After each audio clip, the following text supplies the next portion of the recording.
আমার প্রিয় খ্রিস্টীয় বন্ধুরা, প্রভু যিশু নামে প্রত্যেককে স্বাগত জানাই। এখন আপনারা দেখছেন জিসাস ভয়েস বাংলা চ্যানেল।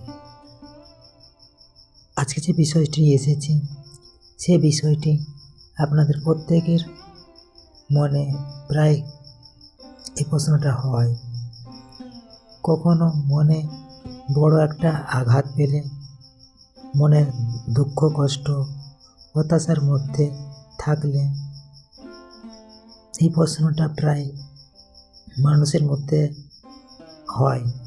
আর সেই প্রশ্নটা অনুযায়ী আজকের বিষয়, মানুষ এত বেঈমান কেন হয়? মানুষ এত বেঈমান কেন হয়? বাইবেলের আলোকে দেখব, পরপর কয়েকটি পয়েন্ট দেখব। তো পয়েন্টের মধ্যে আলোচনা করা হবে। তো 1 নম্বর পয়েন্ট এখন আলোচনা করছি, মানুষের হৃদয়ে ভাঙা ও দুর্বল। মানুষের হৃদয় ভাঙা ও দুর্বল। বাইবেল বলে মানুষের সমস্যাটা বাইরে নয়, ভেতরে। আর আমরা বাইবেল থেকে একটু পদ একটা দেখি, জেরেমিয়া 17 অধ্যায় 9 পদ। জেরেমিয়া 17 অধ্যায় 9 পদ। হৃদয় সর্বাপেক্ষা প্রতারক আর মারাত্মকভাবে বিকৃত, কে তা বুঝতে পারে?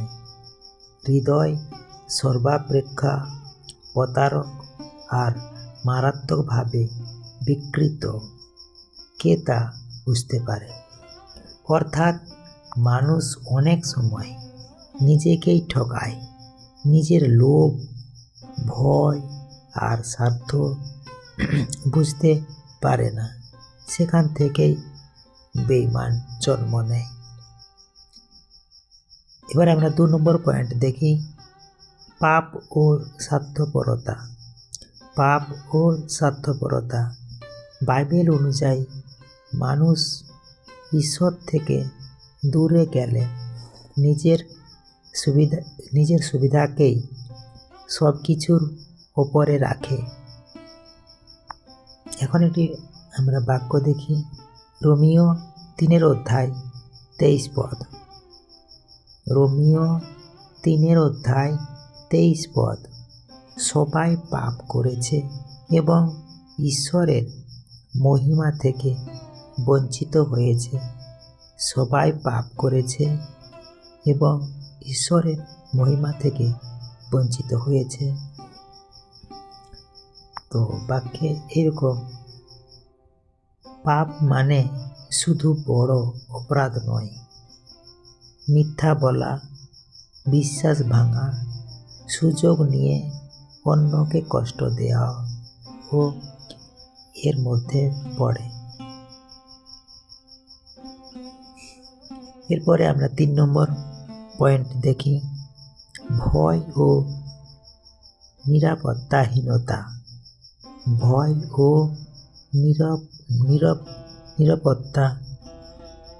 নিরাপত্তাহীনতা। অনেক মানুষ বেঈমান হয় ভয়ের কারণে। হারানোর ভয়, একা হয়ে যাওয়ার ভয়, ভবিষ্যৎ অনিশ্চয়তা।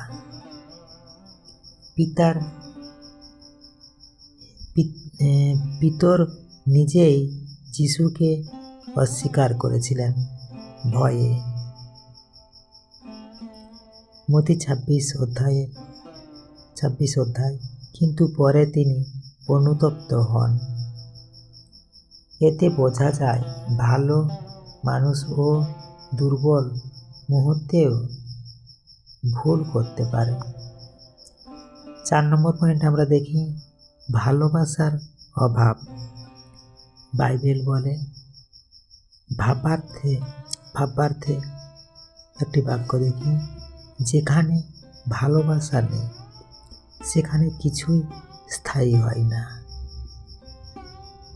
ভাবার্থে একটি বাক্য আমরা দেখি, যেখানে ভালোবাসা নেই সেখানে কিছুই স্থায়ী হয় না। যখন মানুষ সত্যিকারের ভালোবাসা ও ন্যায় শিখে না তখন সম্পর্ক টেকে না, তখন বিশ্বাস ভাঙে। কিন্তু এখানেই শেষ নয়। বাইবেল শুধু মানুষের বেঈমানির কথা বলে না, ঈশ্বরের বিশ্বস্ততার কথাও বলে। 2 তিমোথেয় 2:13 মানুষ অবিশ্বস্ত হলেও ঈশ্বর বিশ্বস্ত থাকেন।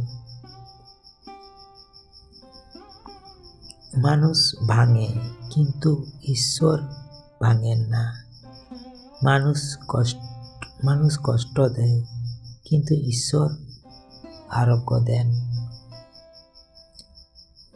ঈশ্বর তার আপন বাক্যে প্রত্যেকে আশীর্বাদ করুক। আমেন। জয় যিশু। এখন আমরা আজকের বিষয়ের উপর আমরা এখন প্রার্থনা করব। হে স্বর্গীয় পিতা, আজ আমরা স্বীকার করছি মানুষ দুর্বল, হৃদয় ভাঙা আর অনেক সময় বেঈমান। যারা আমাদের কষ্ট দিয়েছে তাদের জন্য আমরা ক্ষমা চাইতে পারি না নিজের শক্তিতে, তাই তোমার শক্তি চাই। আমাদের হৃদয় পরিষ্কার করো, মিথ্যা, লোভ আর ভয় থেকে মুক্ত করো। যাদের উপর আর ভরসা করতে পারছি না তাদের জায়গায় তুমি আমাদের আশ্রয় হও। হে প্রভু, আমাদের এমন মানুষ বানাও যারা কথা রাখে, ভালোবাসায় সত্যবাদী আর কষ্টের মাঝেও ন্যায়ে দাঁড়িয়ে থাকে। প্রার্থনা, প্রভু যিশু, তোমার নামে প্রার্থনা আমরা চাই। Amen, amen, amen. জয় যিশু। Praise the Lord.